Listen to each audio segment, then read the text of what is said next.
I'm Wyatt Cash at Scoop News Group, and we're here at Fed Talks with Paul Burnette, Deputy Director of the Digital Modernization Accelerator at Leidos. Paul, thank you so much for joining us. Thank you, Wyatt. Glad to be here. Well, let me start by asking, in your opinion, what would you say is the biggest storyline in federal IT over this past year?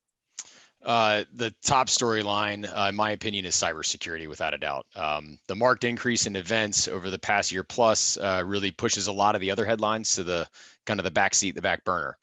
I like to ask myself the question, though, why is security or cybersecurity that top headline? And if I think of the book over the past year, the title of the book is cybersecurity, but there's a lot of really important chapters that are the context behind that. So the things that are ongoing that are traditional digital modernization themes are still there. Modernization and migration of legacy capabilities and applications, the cloud, multi-cloud, hybrid infrastructure and utilization, the difficulty with making the environment faster and more streamlined for delivery, which lets us reduce costs, but at the same time makes it more complex because there's more things to manage and deal with. And then finding the resources to manage those things are in demand, and it makes it an additional challenge. And then really the last chapter, if you will, that's on our side of the fence is the explosion of data, the explosion of edge devices, the extended networks due to increase in both remote working and the accessibility of better connections and devices that are out in the field. And this leads to that increase of remote access, more access to sensitive data and sensitive systems over more vectors, if you will. So the last chapter of that book on cybersecurity is really about our adversaries, and that's advanced cyber threats, or I should say the fact that the advanced cyber threats are both increasing in their frequency and in the sophistication with which they're attacking us. And they're taking advantage of every opportunity they can get. So with all, oh, sorry, go ahead. No, I was just going to say, that kind of leads to maybe a good follow-up question, which is in light of those chapters and what the adversaries are doing, how can the federal government lead the way to protect information and also the national interests against these adversaries? Absolutely. A few key ways. First, and really an excellent first step and key example is the executive order on cybersecurity. The government throwing the gauntlet, so to speak, on how to get moving on things like zero trust, laying the groundwork for a unified and holistic approach to protecting assets and the critical information networks is really that key starting point. Second is data sharing. Right now, it's not really common for agencies or contractors to share information about what happens within their environments, particularly from a cyber perspective. So I believe that we're missing out on a gold mine of data to potentially refine how we predict, detect, and respond to those events. The third way the government can help lead the way is really about how we continuously improve our cybersecurity.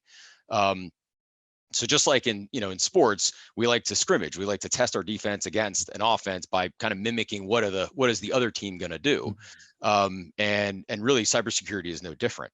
But in order to do that, there are a few key technologies that we'd all like to see the government lead the way on continuing to invest in and continuing to push, and they are indeed already. Areas like digital engineering, artificial intelligence and machine learning, and also kind of the disruptive, innovative life cycle to acquisition rather than following the traditional acquisition life cycle.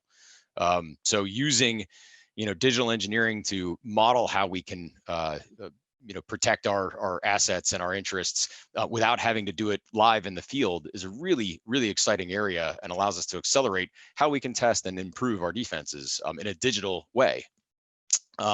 That second area of AI and ML, obviously we're invested in AI ML, but so are our adversaries. And so in order for us to keep pace with those adversaries, we have to use the scale, the speed, and the capacity that artificial intelligence and machine learning can help us achieve by using it and turning it on our own defensive systems and actually testing ourselves in new, innovative, and disruptive ways. And that last area, and I think this is key in my opinion, enabling rapid prototyping, testing, implementing those innovations the novel approaches, the emerging technologies is really key. Technologies are shifting at a pace that we can't keep up with already. Even on the contractor side, we spend a lot of money trying to do that. So the fact that we have these abilities, but we can't get them to our customers fast enough to make an impact, is kind of the next way, where if we can improve those cycles, we'll be much faster and much better at delivering new capabilities to our government customers. And the federal government's the one that leads the way on that and helping us break through those barriers of the traditional acquisition life cycles. Well, I'm intrigued from your perspective at the accelerator. How would you characterize the pace and success of federal digital transformation efforts today compared to maybe just the past few years before? And what do you attribute that to? Sure. So on the point about pace, before I get to success, really a couple of things. Just like Moore's law, right? Technology and IT and digital transformation is always increasing in pace. And one of the key reasons is because the technology itself is increasing in pace. More capabilities around cloud offerings and services, improved managed services, concepts like DevSecOps, and how we can get software to field faster in a more secure way. That's one element. At the same time, we're being forced to move faster because we're playing catch up. As I mentioned, on the adversarial side, we're always being driven by the things that are happening in the headlines to us from a security standpoint. I think the last point about pace, that's really, I think it's called I'll call it a point about reducing friction, is where we used to have these well-defined lanes of engineering and professional disciplines, like software engineering and hardware engineering and networking and modeling and simulation. We're seeing this rise of these cross-cutting concepts and these cross-cutting disciplines that are bringing these areas together in really new and interesting ways.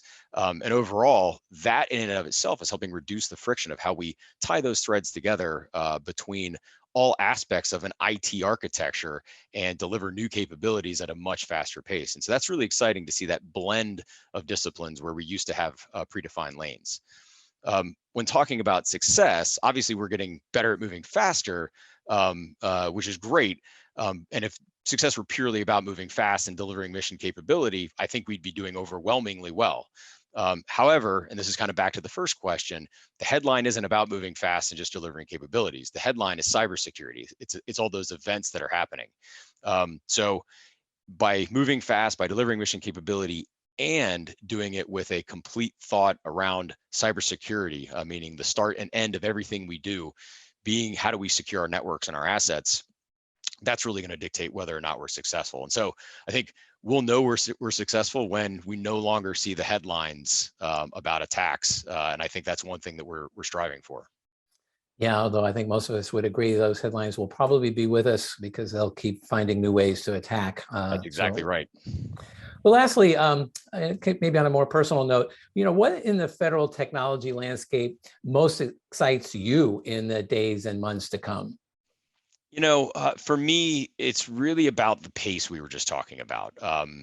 The potential for entrepreneurial and innovative influxes of solutions and new technologies to make a direct impact, and to do that, at a really high pace is really exciting. For years, we used to measure change in the IT landscape in years, right? Things stayed the same for a very, very long time. So people using IT systems would spend, year over year using the same interface, the same technology, the same performance, achieving the same mission. Now we're able to improve all of those people's jobs and their functions and the mission in a matter of days and weeks. And that's really exciting. In the end, one thing that I always like to remember is that at the end of all that technology, all of the servers, all of the services, all of the software, there's humans, right? The whole point of these systems is to serve some sort of human role and human function. So our ability to collectively impact the job that they do, the mission that they're being asked to achieve, is really the real reason why we're in the IT business. There's that convergence of software and cloud infrastructure and all these excellent technologies coming together, blurring the lines. And that's good because the innovations that are on the horizon are going to be new and interesting ways of stitching those things together to achieve different ends and new capabilities. With all that in mind, of course, we have to continue to focus on cybersecurity as a fundamental tenet of all of those innovations and changes. Because if we neglect to secure what we're doing, in the end, the access to information and the effect of our networks and our IT infrastructure is really going to be overall hugely detrimental to the nation, and much broader consequences like our entire commercial industry and all of our financial well-being. Absolutely. Well, Paul Burnette, hey, thank you so much for joining us here at Fed Talks and sharing some of your insights with our audience. Thank you, Wyatt. It's been a pleasure.